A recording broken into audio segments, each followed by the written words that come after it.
surge. So in immediate weeks following the all clear, the pent-up demand is going to produce a surge in the local economies that are open for businesses like we've never seen before in past downturns. So when that demand or surge begins, oops, we're a little delay there, sorry about that. Will your business be ready? So let's think about that. Demand could outweigh what's available, which is important to many consumers. How quickly can they get what they want that they've been waiting months for? Brand loyalty could go out the window, and consumers will begin searching for any business near them that can meet their needs soonest. You know, an example of this just was given to me yesterday in a meeting I had with some coworkers. One of them has a wife who has apparently very beautiful red hair and takes great pride in maintaining it, and it's just been killing her that she hasn't been able to go to the salon. Well, she's in Colorado, and that is now open, so she immediately contacted her stylist to get an appointment. Adi, do you want to guess how far out her stylist is booked?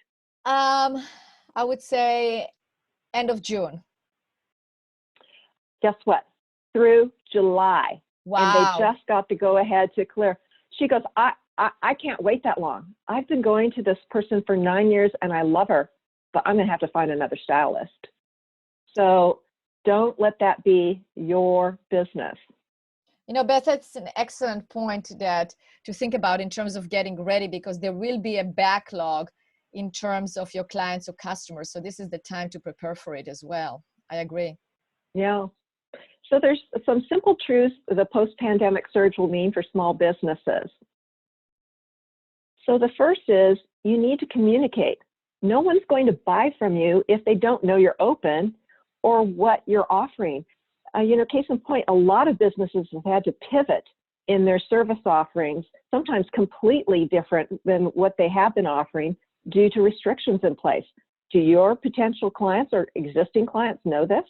So communication is key in that regard. Let ask the audience, because as we said, it's interactive, and I'm actually curious to know, like, how many of you that are here on the webinar, just put it in the chat, it's like, how many of you actually had to pivot what you're doing? You know, it had to change in some ways, and which will require communication to your customers or clients that it's a little bit different. Okay. Yes. Okay, good. So definitely, thank you. Yes, I see that. Yes, me. Okay, good. Me. Absolutely. So yeah, we had to, good. We had to train our clients up to upload the documents instead of dropping them off. Absolutely. I mean, that happens a lot. I mean, I have several clients that are CPAs, and they had to, like, you know, they had to upload a doc. I mean, it was happening anyway for some clients, but not for all. And they had to be taught how to do that.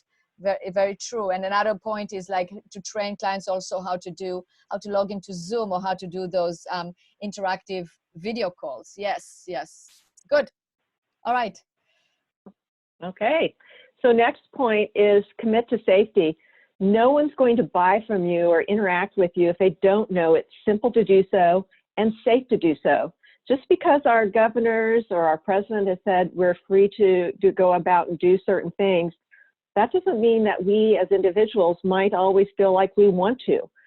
Doesn't mean the virus is suddenly, you know, not there and non-existent. So you need to communicate to your clients how you're going to navigate this and help them feel safe and comfortable with interacting with your business. Absolutely. Thirdly, contribute to the community. People are more likely to buy from you if they know you help others. An example that I just encountered, and I'm sure, and this will be something that would be great to get some client interaction here from our participants, is I've seen a lot of creative things that folks are doing, and we certainly see a lot of people making face masks. However, I came across a local business that's a very high-end design type of business, and it's the type of place you would like to go, look, feel, touch, but maybe can't afford to purchase. So one of the ways they pivoted is taking that design talent and designing masks, but they're really creative, beautiful fabrics, but also high-end as far as stopping, transmission, etc., and totally customizable. But what caught my eye, in addition to the beautiful fabrics, was that a good portion of what they get when you purchase that master mask is going back to the Oregon Food Bank. And that is so key for me. I volunteer there. It's a place that's close, that's near dear to my heart. We see the tremendous lines of people who have never had to have support before lining up to get access to food banks and churches that are giving boxes of food. So right away, I went in and said, yeah, I'm going to order some of these masks, even though they're quite a bit more. Why not look good while I'm out there? And oh, by the way, then they also went in and put in a new line of locally designed jewelry that was very affordable. And I thought, I deserve a pair of earrings. I'm going to order those too. So again, communicate to your clients what you're doing to contribute to the community and support other small businesses. That's great. You know, we can actually hear, you know, if there is anyone here in the audience right now that is doing things for the community and would like to communicate, I'll be happy to announce it, because I think we really want to support that. So, okay, so we have Brian, and he says, my aunt has been sewing hundreds of masks, and also her daughter, my cousin, is a nurse in the front line. Well done. Yeah. Great. So definitely those things have to be promoted, you know, and then you can see. So it makes us feel good to spend money in businesses that are actually contribute back to the community, because it helps all of us. Good. Yes. So, you know, the theme here, if you haven't figured it out yet, is communicate with your clients. It's time to over-communicate, folks. It's probably one of the reasons you're getting all these emails from every business you've ever worked with detailing how they're adapting given COVID-19. So don't be the business that fails to communicate. You want to stay top of mind with your past and current clients, and hopefully future clients as well. Interesting stats on email: 99% of consumers check email every day, and 91% of US adults like receiving emails from companies they do business with.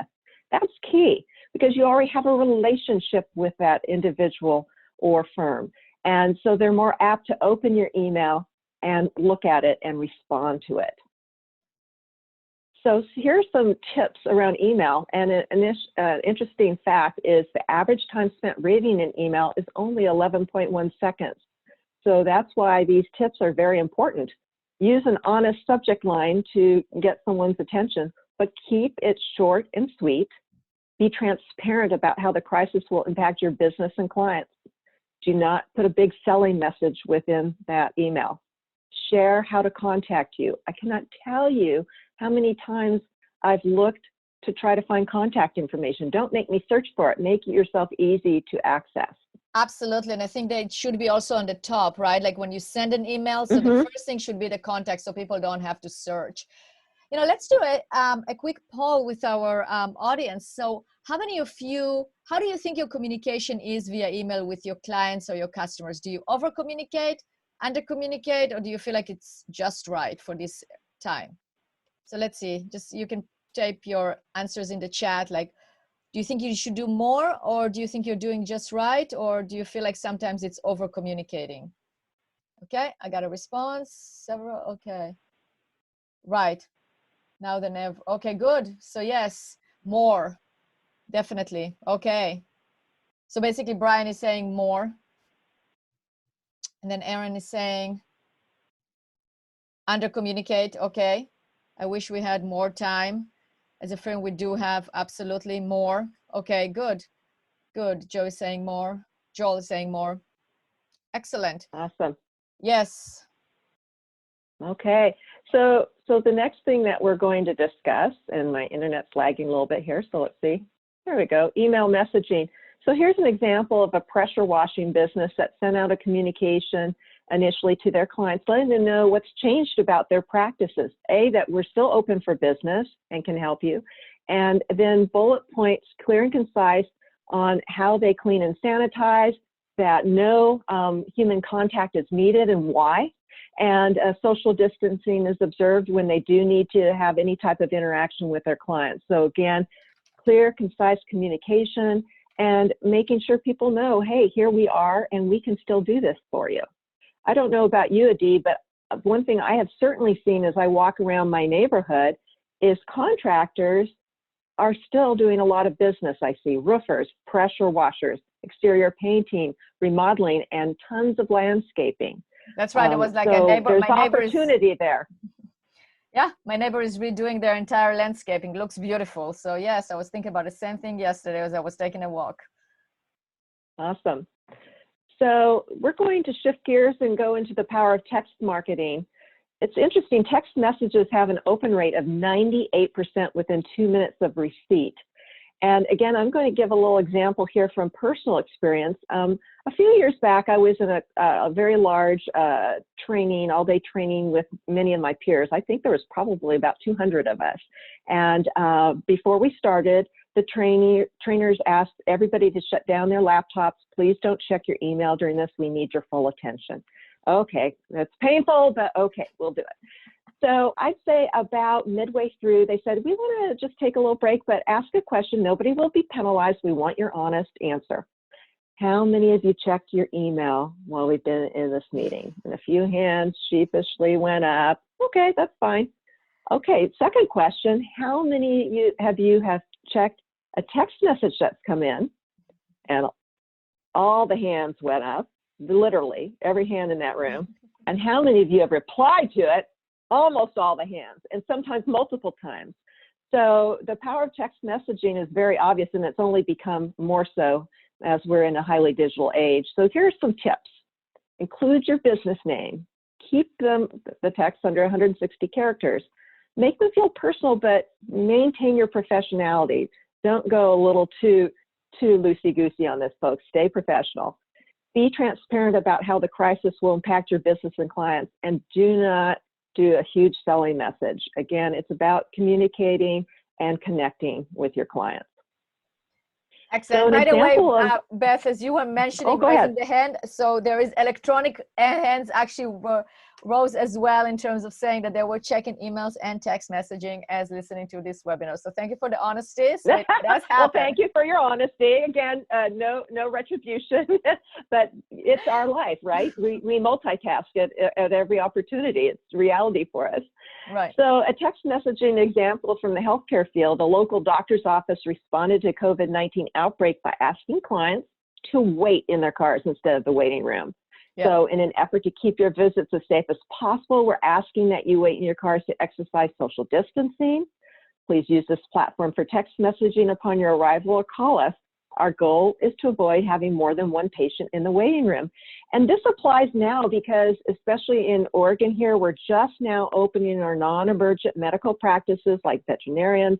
Our dentists can see patients again. Our physicians can see patients in person again. And I have noticed my own practitioners, as well as other professionals I know in this arena, are starting to adopt these things as we ease in to face-to-face meetings. It's a way to keep us feeling safe and being reassured that we're not going to run into somebody else in their waiting room, and we're only going to be seen by that practitioner for what we need. Have you experienced any of this, Adi? Absolutely, yes. And, you know, grocery stores have that in terms of the texting, and, you know, the veterinarian, you know, so you wait in the car with your pet and then you can bring it in. So absolutely. Mm-hmm. Okay. So here's some interesting stats on social media. There are 2.56 billion mobile social media users globally, with 1 million new users every day. So it is a huge potential audience for our businesses. 46% of people rely on social media to make purchasing decisions, which I think is crazy. But if you think about it, it used to be our next door neighbor, our trusted family member, and still is oftentimes. But as we become more fragmented across the country, people are relying on social media as their network, their community. This next stat, 72% of brand followers are likely to buy in the future.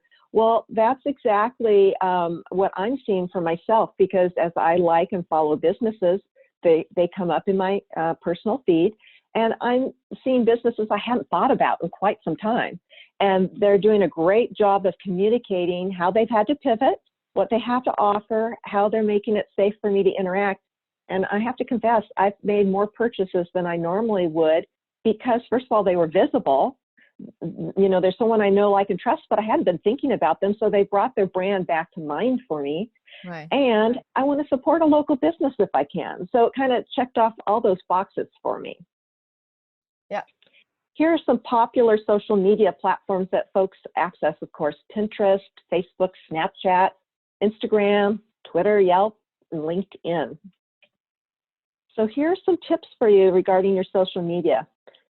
And again, update your business hours. I can't tell you how many times, whether it's a website or a Facebook page, I see no change in how that business is supposedly open or operating. And it just blows me away because I know they have to. Some of them can't be open. So post about how they've been impacted. Post with a client-first mindset. Only share content they'll find helpful in interacting with your business. Be genuine. If you try to hide anything, don't post. Interact with your followers. This is kind of like responding to reviews, which is something we should be doing too for a later topic. But respond to questions as quickly as possible, and do not try to sell. So I have a question. Here's an example. Somebody, Beth, somebody asked a question. So in terms of do not try to sell, I mean, you said, and I understand the question in terms of, like, you know, I buy things off the ad of what I see on social media, right? So like, if you, how do you, the question is, how do you manage selling while not selling? So yeah, that's kind of an oxymoron, right? It seems contradictory. I think the thing I'm trying to express here is just don't make it all about a big sales message. Right. Tie in something that has value to your clients in the community. And yes, if it's something that can generate some income from your business, don't be afraid of that. But just don't make it all about me. Right. Make it something that has genuine value to the person, and make it easy for them to interact with you, to access that from you. Absolutely. You know, and Brian also says right here, you know, it's start helping, free advice, not selling. So it is really the way that you sell by not selling is, you know, not everyone will need your services right now. There will be people that will need your service, but people can utilize your advice, you know, just like what we are doing here. You know, we've been doing those webinars over and over for the last 7 weeks, at least, you know, with different topics and different subjects, and it's free help to businesses that they can use right now. So like what we are showing you today, you don't have to buy anything from us. You can just hopefully take those tips that we're saying, that we're giving you, take it and apply it to your business. Of course, you know, if you want more, if you want us to apply it or help you, then you can contact us, and then we'll be happy to talk to you about it. But the key thing is, like, when you're giving your message on your social media, whatever you're posting, think about the other end. Can somebody utilize it for free without having to contract to use your services? And that's what people are looking for right now. And some people are looking for hiring you or your services or whatever you're doing. So that's really the helping, being there and giving free advice. It works great because you are helping and you're also putting yourself top of mind. Go ahead, Beth. Exactly. Thank you. Yeah. So an example is to alert customers that you're still open for business during this time, and share what steps you're taking to make it safe for all to interact with your business. Again, just communicate these things. Now we're going to pivot and go into websites. So 30% of consumers say they won't consider a business that doesn't have a website. And 46% say a business's website is a main factor in whether or not they feel that they can trust that business. And I think most of us have websites, but not all. You'd be surprised how many smaller businesses still don't. Or if they do, it's quite outdated and not consumer friendly. So some tips. Again, I'm going to pound this into the pavement. Update your hours of operation and contact methods. There's nothing more disappointing than thinking, okay, I can go do this or get a hold of someone, and it's absolutely untrue. Don't make it hard on me to interact with you. This is something we've been advising, this next point, a lot of our clients that we do their websites. Add a pop-up, or even if we don't, add a pop-up or a new headline explaining how the crisis is affecting operations. Implement online scheduling. Even if you don't regularly conduct appointments, you can use this type of tool to use online bookings to schedule deliveries of your services, curbside pickups, even phone and video consultations. A lot of us are doing Zoom meetings right now with our clients. So this is a great way for people to schedule time with us. And Continue to create content. Don't let your website stay static. Google loves detailed, descriptive language. And as people search for information about the crisis or what's available to them in goods and services, you have a chance to appear as a local resource. Right. So a pop-up example that one business did is letting people know, hey, we're in this together, and these are some of the steps we're taking. These are some real-life examples of clients that our company has. This is a company in another state. They're a heating and air company, and they have a really nice pop-up that, lets them know we're here and ready to serve you, not only for emergencies, but also for regular services, tune-ups, etc. And here are the steps that we're taking to keep you and our employees safe that will enable us to interact with you. I don't know about you, but I keep hearing from both my peers and customers how many things are breaking down now that they and their families are home full-time. So if you need a toilet fixed or you have electrical issues, I had to have Xfinity out because my internet failed and they couldn't troubleshoot it from, outside. So I have to have internet. So these are ways that you can encourage people to come to your business. Right. And Sandy made a comment here that she said, make sure to look at your messaging often because things change. And that's very true. Thank you for mentioning it, Sandy, because you have to be on top of it, because whatever was relevant 3 weeks ago might not be relevant right now. So you might have put a note there 3 or 4 weeks ago, but now just things might change. So you have to make sure you're on top of those messages. Absolutely. So here's an example of a medical practitioner in California. So in addition to some great information letting patients know what to expect, they've put interactive links that will take them right into the specific portions of their practice. So get into a workers' comp telemedicine evaluation, get into the waiting room for a COVID-19 evaluation, get in to do a lab. So instead of burying that in different pages of their website, their pop-up actually gives their patients interactive links to go to what they see people needing the most of currently. And this is a physician's practice in the metro area here that we crafted a message about letting them know that, hey, we are still practicing, but each of our physicians is practicing on a different day, and these are our specific physicians' hours, and this is how we're seeing patients. So there's no chance of you passing a patient in the hallway, and between visits, everything's sanitized. We just recently changed this, as you said, Adi, because now they can be a little more open to their patients. So we recrafted this messaging to address that. So that was it Brian or Sandy, I believe, that said you need to keep this current? Absolutely true. Yep. So steps to take now. Over communicate when you'll be open or plans for reopening. Thinking back to the hairdresser, I mean, she got booked out so quickly, but her regular clients, a lot of them aren't able to get into her. So keep that in mind. You may not know exactly when it's going to happen, but start planting that seed as to how they will need to interact with you to have best results. Right. Steps to take now: invest. Anything you can afford to remain visible and findable online. I'm going to go back to mentioning the contractors in my neighborhood.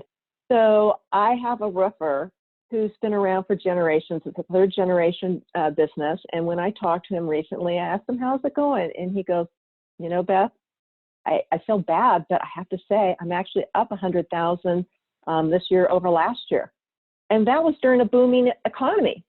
And I said, why do you think that is? He said, well, of course, I have great reputation, a lot of referrals, but he's very visible. When we had this booming economy, even if you weren't greatly visible, what was happening is you couldn't get a contractor. Everybody was booked out. So people were willing to go further back on Google or jump to a lot of different sites to try to find a qualified contractor. Well, now that pie has shrunk. Everybody still wants a piece of it, and those big guys aren't letting as many people go by, or it's not even big guys, people who are more visible aren't letting them go by. They're grabbing those jobs. So if you weren't visible before, because I have another roofer who's new, he does not have that built up referral network yet. He doesn't have that long list of clients. His phone went from ringing 20 times a day to once or twice a week, and he couldn't figure out what to do. He needs to be more visible. Stay in touch with your past clients. This is a real resource for you. A lot of folks are really great about working with their clients that they're currently doing a project for. But what about all those folks that you've worked with in the past? Make sure you don't, forget about them and neglect them. Stay in touch. Be honest about steps you're taking to protect everyone's safety once this is over. And recommit to your community. So what are you as a business? I want you to think about this. And I think this would be a great opportunity to put some comments in the chat, Adi, yeah, of what are you preparing individually with your business to prepare for this, the surge that's coming. Good. Yeah, let's hear. What are you doing to prepare for the surge in terms of, we heard what the surge is going to be, whatever your business is, what are you doing? Whether it is preparing to work longer hours, is it communicating to your clients right now? What messaging are you crafting? All right, so yeah, so Sandy said she's a hairdresser and she's intending to be, depends obviously on the regulations, we understand that, but she intends to actually work longer hours so she can actually see the people that are coming. Good, thank you, Sandy, for that. All right, and then Aaron is saying, to be honest, our surge happened when the pandemic started. Okay, everyone was expecting, okay. So then he already is living it, because that's what's happening. It's either it's already happened for you, just like with the roofer, there is the surge or the surge is coming, but either way, you need to prepare for it. Okay, and Brian says he's in advertising. So he says, going to start doing webinars like this. Okay, Brian, sounds like a great idea. Exactly, because you want to make sure that your people are, you're top of mind. Excellent. So thank you for the feedback. Go ahead, Beth. Okay, so just kind of concluding my portion of the presentation, as I mentioned, we're a SaaS, software as a service, and specifically built for small to medium businesses. So our Thrive software comes with tools to allow you to do that instant communication via email, via text messaging, to track your clients, to know what's going on, to be able to take payments and do quotations and estimates. Update your hours across and information about your business across a wide variety of digital platforms, all at the touch of a fingertip. Also, we've talked about social media and how important that is. A lot of the issue right now is time for people, either time to do it or not knowing what to do. Within the Thrive software, you can connect to multiple social media platforms that your business utilizes and do posting in one place that goes out to all platforms. So these are some tools that are available to you through Thrive. So go ahead, Adij. I'll stop sharing my screen and let you take it from here. Thank you. Yes, thank you, Beth. That was excellent, excellent advice. Actions that you can take right now. So I hope you all took notes. And we're also going to send you the recording of the webinar so you can review that, because those are definitely good actions. And I got more comments. So Lizette saying that she's doing more courses. She's a consultant and she does more courses, hosting more webinars and collaborating more. So collaborating, networking is very important. And Reagan, I got your comment as well. And we will definitely, I understand, some of it, some businesses have more challenges than others, and I will be happy to talk to you after that. And I have some ideas for you. So, but she's saying, okay, so she has a clothing company and I'm starting to think about releasing one order so that I have spring, summer merchandise for the surge. I think that's fantastic. Absolutely. It's like preparing, you have to have stock, you have to have your merchandise, because otherwise you're going to run out of it, right? And promoting it together while you're doing that. Excellent. Thank you for the participation. So now let's move to the second part, which we're going to talk about processes and procedures and organizing your business, because one thing is to communicate, over communicate, do all the things that Beth was talking about. Then you're going to get the clients, the customers coming in. Now you also have to make sure that you're organized in order for you to have those, the influx of all the customers, and you're able to service them. Because like the example with the hairdresser, for instance, that Beth was giving. So now she's booked until the end of July, but she also has to be able to efficiently handle people that are going to come into her salon, because it's going to be different. The hygiene protocol is going to be different, the disinfecting protocol and everything. So you have to make sure it's there. So why processes and procedures? Increased efficiency, which leads to profitability, risk mitigation. So we touched on it in terms of like, now you will have new protocols of what you need to do in order for the business to be sanitized, in order for it to accept people coming in. Like for instance, if you are a medical practice, then you can't have anybody in the waiting room. So you have to do let's say the texting like Beth was showing. So all of those, you have to make sure that you have the protocol very well written for risk mitigation. Onboarding and training. Right now, the workforce have shifted. Some people were laid off, so now it's an opportunity for them to might go work somewhere else. It's an opportunity for you to hire other people. So you have to make sure that you have protocols, procedures, and processes to hire. Working remotely. As you all know, some of us are working remotely, some of your workers are working remotely, and you might leave them that way. I have, for instance, I was just talking to a CPA yesterday. They decided that working remotely is actually more efficient than having a big office. So now they're moving everybody to working remotely and just having a conference room to meet with clients. So that also requires a whole set of processes and procedures. And of course, knowledge transfer. And this is like a great example in terms of like what was happening. Like, why do you need knowledge transfer? Because when you lay off employees, they might not come back to your business, but they might hold knowledge that you need to know, or you need to have it documented, so you're not losing it while you're using employees. And also, there might be things that you were doing before that you might not necessarily do immediately now that you're opening, but it might be something you will be doing 3 months down the road. You have to make sure that all that knowledge that you had during a booming economy is documented, so you know what is successful and what you have to implement back when we are back in business. So where do I start? I'm going to give you some tips right now on how to start on your project documentation project. The question that I'm being asked a lot is, where do I start? So my answer to that is, look at your business, look at your company, and answer the question, what area of your company right now, if you had well-documented processes and procedures, will give you the biggest return on investment? So Beth, let's say, think about a client that you have, and let's talk, for instance, about a contractor.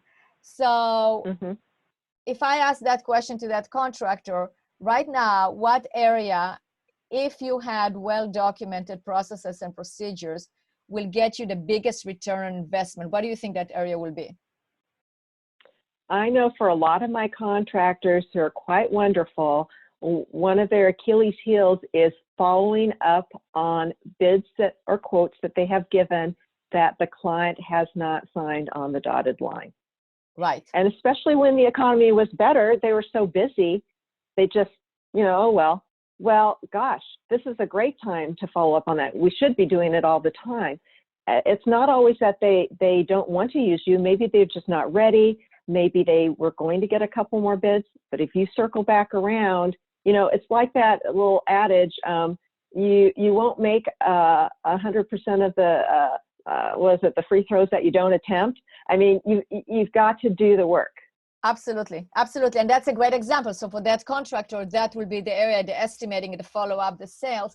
That is the area that I would recommend for them to start documenting their processes and procedures, and make sure that way they can make sure that nothing falls through the cracks. So after you realize what that area is, have it in mind. The next step will be to process map it. So you have to plan. It's kind of like we gave the example of the landscaping, and I was saying, my neighbor is landscaping their entire yard, looks beautiful, but it's very well thought of. You can see that somebody designed it, and now they're putting the little walking pavement, and they are putting different kind of trees and plants, but it's well designed. So think about it the opposite way. If you, let's say, just went to the store and bought all the flowers that look good, and you maybe had a little water fountain that you decided to put somewhere, and you just put it wherever. Maybe each one individually looks good, but together it's not functional, and then it doesn't look good. The same thing here. It's not usable if you don't actually process map it and you have a plan. If you have a plan on what are you going to document, what's important, what's not, then you're going to create a usable processes and procedure as opposed to just start typing different things.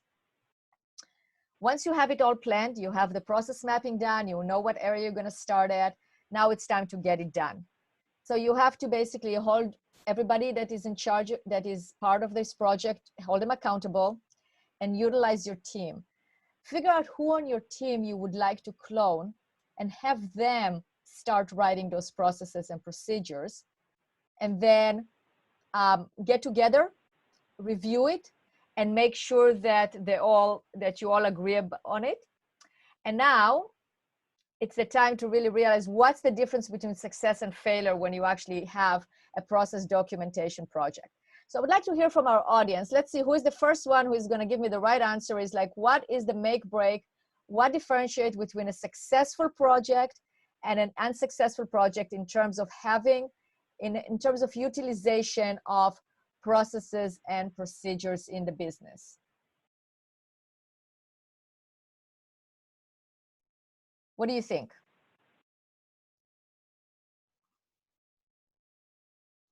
Yes, okay. All right. Any guesses, Beth? I am waiting with bated breath. I have no idea what people said. Let me hear about it, Adi. Okay, so the difference, the success, in order for you to actually be successful in documenting the processes and procedures, is to be able to implement it. You know, if you just document it and nobody uses it, it's not going to work. And right now, when you're going to open and it's going to be super busy, you have to make sure that those processes and procedures are actually being implemented, that are actually being used. So you have to make those processes and procedures accessible. And the way you make it accessible is you have to document, but you also have to publish it in a way that everyone knows where it is. You have to make it part of your culture. You have to make sure that you are using it yourself and you're using it when you're training employees and you're referring to them constantly. And you also, if somebody makes a mistake, okay, fine, they can make it once, twice, but you always refer to the process, to the protocol, to make sure that they know that the way to fix the mistake that was made is by referring to that process or that protocol. So with that, that's my part in terms of, I hope I gave you some good advice on how to get started on your processes and procedures. And now it is time for our question and answer. And what I'm also going to do is I am going to type in the chat box. So go ahead and you type your questions and answers. We'll give the answers to your questions for the Q&A part. And we'll be happy to answer any questions. And also a reminder that we are going to give you a survey. We're going to email you a survey. So please answer it. And if you'd like a free consultation with any of us and more questions, you have more questions, you would like more answers, we are happy to answer that as well. So with that, we're going to now go into our Q&A part. So let's see, we have some questions here.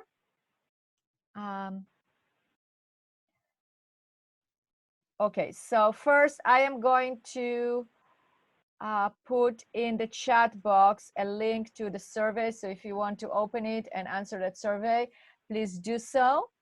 And I'm now let's go to our questions. Let's see, the first question that I have here, Q&A. All right, so the first question, Beth, is for you in terms of the text messaging. So the question is, can I start texting all of my client base right away, or do I need to get permission? Okay, well, that's an excellent question. And I think we take for granted we can just do anything with text messaging, but the answer is no.